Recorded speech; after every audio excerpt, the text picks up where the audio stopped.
The Colorado ZR2 adds 10 standard features for 2025. However, it is missing some crucial features for this year. I borrowed this truck from Jerry Seiner Chevrolet here in Salt Lake City. It is available for sale. Be sure to ask for Larry. Let's go ahead and check out the window sticker so you guys can see options and features on this build. At the very top is a description with the colors. And here is a short listing of the standard equipment. Be sure to pause to see more. Base price starts at $49,600. This one also has a technology package for $1,450. Sunroof is $1,000. Underbody cameras, all-weather floor mats, and this one does have the black nameplate and lettering for the tailgate. TurboMax hood emblem was $75. And front license plate bracket, which is not a big deal, but destination comes in at $1,595 with a total price of $54,880. And then here are the Philly common numbers off to the side. So here's kind of the bad news for 2025. This truck did see a price increase of $2,500, and that's because of those 10 standard features now, right? And they had to do that because, as you know, the midsize truck segment got really competitive. Toyota has that Tacoma, which has the TRD Pro and the Trail Hunter. Ford has that Ranger Raptor, and of course you can't forget the stepbrother, the Canyon AT4X. So Colorado is going to be the cheaper of all those trucks for the most part, depending on how you obviously option. If you get that Bison package, then you probably might be right up there with all the other ones. But in this form here, with all the extra standard features, this is a really good option in the segment. Now on the front end, you guys see this truck has really aggressive styling. Like the black that they give you on that grille, they also give you a flow-through tie, and just below that they do have a camera here, ZR2 badge. As far as the headlights go, you have LED high and low beam, LED accent light that acts as your daytime ring lights, incandescent turn signals, fog lights are down below here, projector style LED, red recovery hooks, and they give you these huge skid plates down below, and that's going to help with splash protection too. Active grille shutters are part of the front end too. And then check out the styling on the bumper. They do have a cutout right there, and then here's that hood. TurboMax is right there, and let's go ahead and check out the suspension on this side. So this is why you're going to spend a lot more money for this compared to like a Trail Boss. This has the Multimatic suspension. So this does not use deflective disc. It uses DSSV, which is dynamic suspension spool valve. So it uses a spool valve setup. The TRX suspension uses a similar setup here too.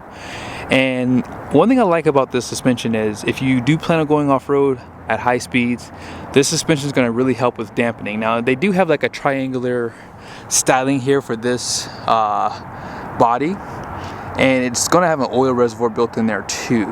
Upper and lower control arms are finished in steel, and your steer knuckle in there is going to be aluminum.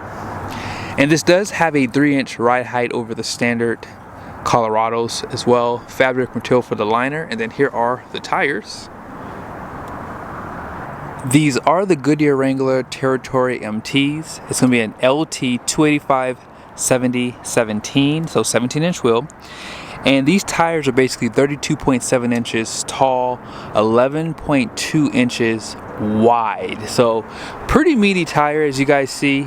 You do have an option for a larger tire, which does put it in line with that Ranger Raptor 2. Now, if you care to see the capacity for these tires, it's right here.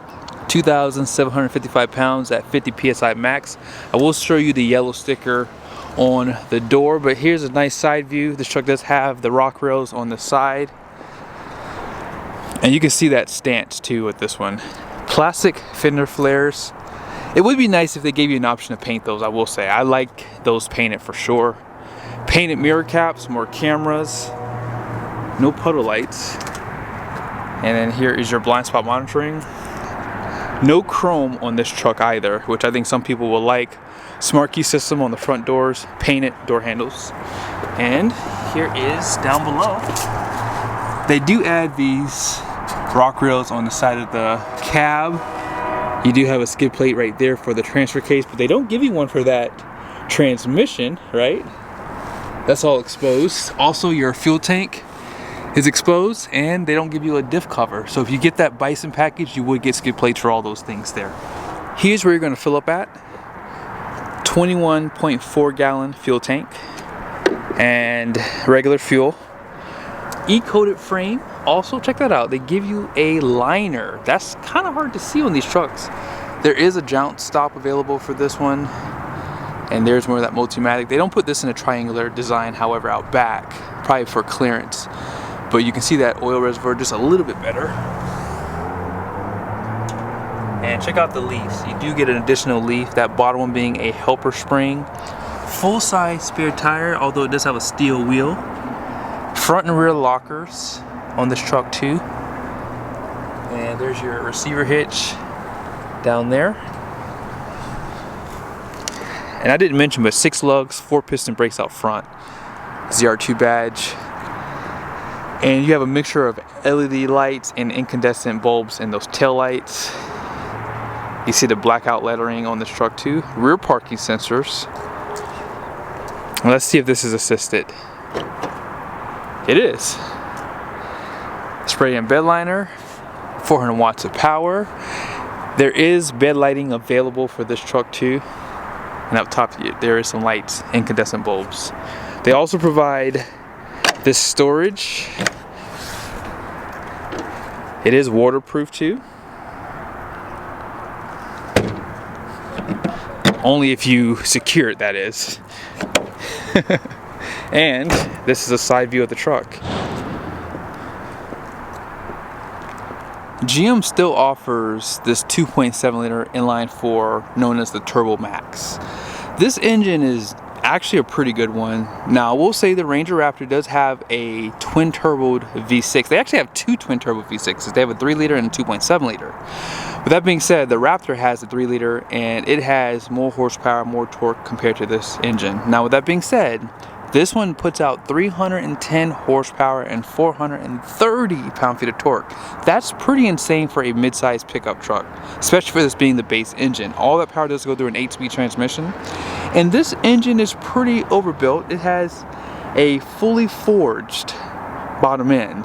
And that is kind of like what you see on diesels, right? It's going to have a 30% stiffer crankshaft and a more rigid cylinder block casting as well. So all in all, I would like to see maybe a larger engine option for this truck in particular, because on the work truck models, they now have the same engine option. Oh yeah, by the way, 342 rear end. This is the black and Artemis interior. Love the lime green stitching that they give you too. It's pretty much all throughout the interior as well. Now, this one does have more standard equipment, as I said. Let's go through that really quickly. So up first is the blind zone steering assist with trailering.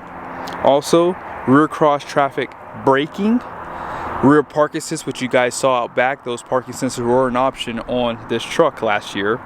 Perforated leather appointed front seating, as well as your driver seat back pockets.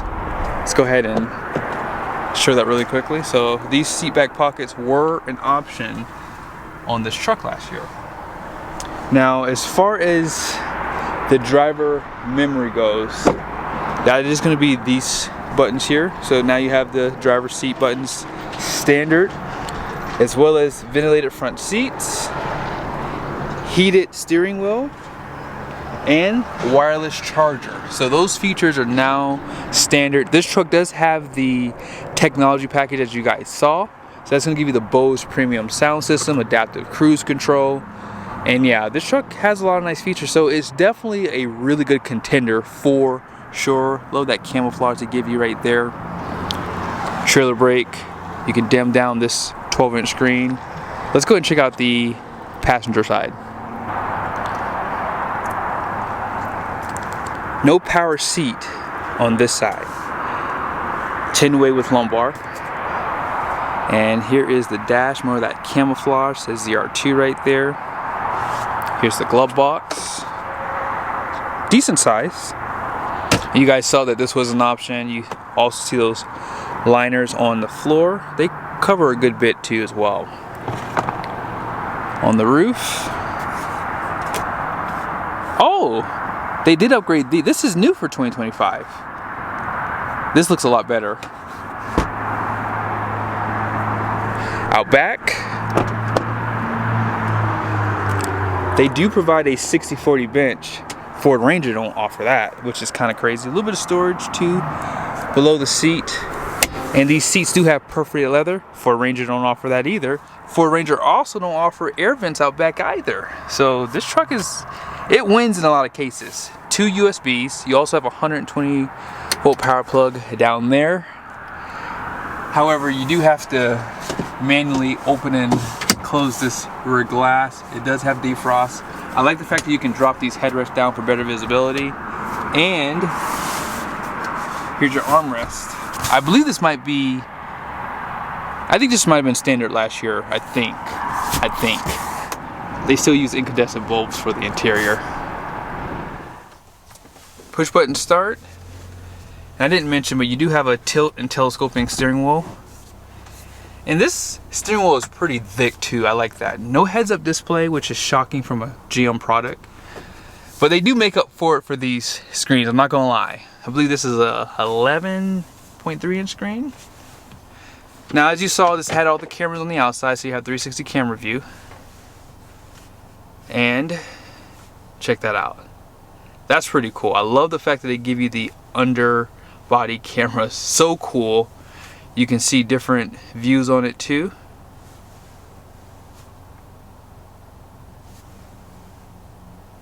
You also have this one here. You can see front and back. That is really cool. You can also spray the cameras off if they get dirty. Really nice that they do that. They're like the only truck that offers that, and I think that's a really cool feature. It doesn't give you a bed view camera, and it's not a big deal, but I would like to see that. That's just something you can turn off your 360 if you don't need that. Dual climate control. You guys see your buttons for your seat controls. You do have automatic seats too, so if it's hot or cold outside, it will turn the seats on, as well as the steering wheel for you if it's cold outside. Now back over to this screen here. If you want to change the screen, you push this button here. Great information. Now let's pretend you want to see some temperatures on that screen. If you click this button here, okay, sometimes that system doesn't work, so we'll just skip that for now. You can move things around on this screen. You have wireless Apple CarPlay, Android Auto. If you want your climate control on the screen, that is available. Some people prefer this. I really prefer the hard buttons. I'm glad they give it to you both ways, and hopefully they continue to do so. On this side, they have off-road pages right here.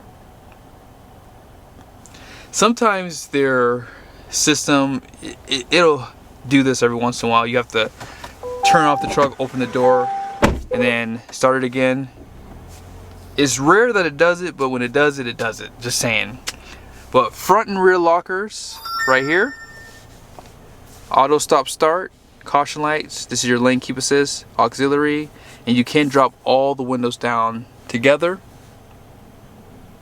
2 USBs. You have multiple drive modes. They do show up on this screen. So let's just go ahead and go to the first one, which is normal. So you have normal, off-road, tow haul, terrain. You also have a Baja. Oh, did I skip it? There it is, Baja. Reduce electronic stability control, or you can say don't reduce it. Now let's see if that system's working again. There it is. See, it's working now. So if you go over to engine, they do give you some temperatures on here. Transmission fluid temp and oil pressure. Also oil temperature. Now if you want this over on the driver display, although I will say if you plan on going off-road, you definitely want this guy on this screen, because your transmission gets really hot obviously when you go off-road. I learned that the hard way with my truck, but yes, I do like how they set this up. You have navigation in there for full screen. And there's just so many things that you can look at. Let's just see. Let's go back over to the off-road pages right here. So So you have this, your terrain. It also shows you the elevation that you're at, coordinates, shows you what drive mode you're in. They also show you the RPMs on this side too, if you'd like to see that. I wonder if it shows you, did it show you what gear you're in? No, it didn't show you what gear you're in. But yeah, not bad. Really good information on this truck. This is how it's controlling those drive modes. You have full drive auto, electronic parking brake, cup holders. There is a 12-volt power plug inside this area. On the roof, this is how you control that sunroof. Here are more of your lights, OnStar there. No 4K camera available. And lastly, I'm glad that they offered this now. This looks so much nicer than outgoing for sure. Let's go ahead and check out the numbers on the door. Here are the numbers for the axles: 3,500 pounds out front, 3,400 pounds in the rear. Gross vehicle weight rating is going to be 6,250 pounds. Those wheels are 17 by 8 wide, and payload is 1,255 pounds, 36 PSI all the way around. Hope you guys liked the video. Yes, that payload is low, but this truck ain't really for towing anyways. It really isn't. But yeah, still a nice truck, still has a lot of great features, and I think that for the money, is probably the best one on the market today.